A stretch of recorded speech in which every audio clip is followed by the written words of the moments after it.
Pemirsa, konferensi tingkat tinggi Amerika Serikat dan ASEAN akan berlangsung pekan ini di Washington DC. Presiden Joko Widodo dan pemimpin negara-negara Asia Tenggara hadir untuk membahas sejumlah isu keamanan dan ekonomi dengan Amerika Serikat. Dan ikuti laporan VOA berikut ini. Sejak KTT AS-ASEAN terakhir pada 2016 di Sunnylands, California, negara-negara di Asia Tenggara telah bergelut dengan kudeta militer, bencana alam, pandemi, dan kini penipisan pasokan energi dan bahan pangan akibat perang di Ukraina serta pembatasan sosial di Tiongkok. Meski 6 dari 10 anggota ASEAN adalah rekan dagang terdekat Amerika, analis memperkirakan tidak akan ada inisiatif perdagangan yang berarti dari KTT ini. In Asia, trade, for example, is often perceived as strategy. And we know historically that while the United States has been very, very successful in the security element of strategy, it's the trade dimension of strategy that has been more challenging. Dalam KTT ini, analis menilai negara-negara Asia Tenggara akan meminta jaminan AS bahwa kawasan Indo-Pasifik tidak terlupakan dengan meningkatnya dukungan militer AS terhadap NATO dan Ukraina. This is the classic Goldilocks problem in Southeast Asia. Everything the U.S. does is either too much or too little. It's never just right.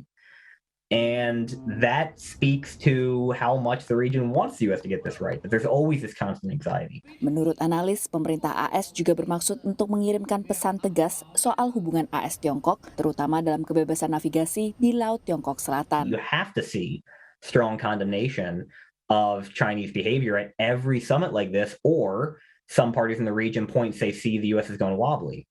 Setelah sempat 2 kali mengubah jadwal, KTT ASEAN-AS ditetapkan akan berlangsung pada 12 dan 13 Mei.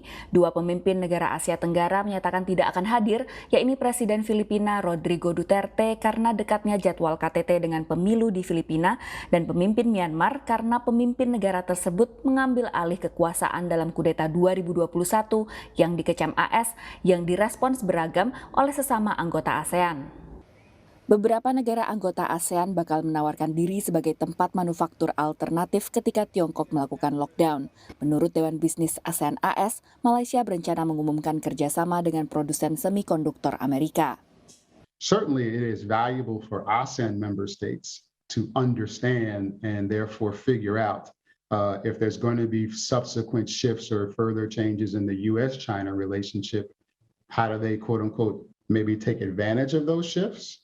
Seiring semakin terintegrasinya ekonomi Asia Tenggara, sejumlah mitra dagang seperti India turut memantau KTT ini. For India in particular, there are many of its own interests in the area, whether it's energy security, the security of the trade through the critical straits of Southeast Asia. Selain KTT ASEAN-AS, Gedung Putih juga akan mengadakan KTT COVID kedua dengan Indonesia sebagai salah satu pemimpin bersama berdasarkan posisi Indonesia sebagai pemegang presidensi G20. Dari Alexandria, Virginia Gunawan dan tim VOA.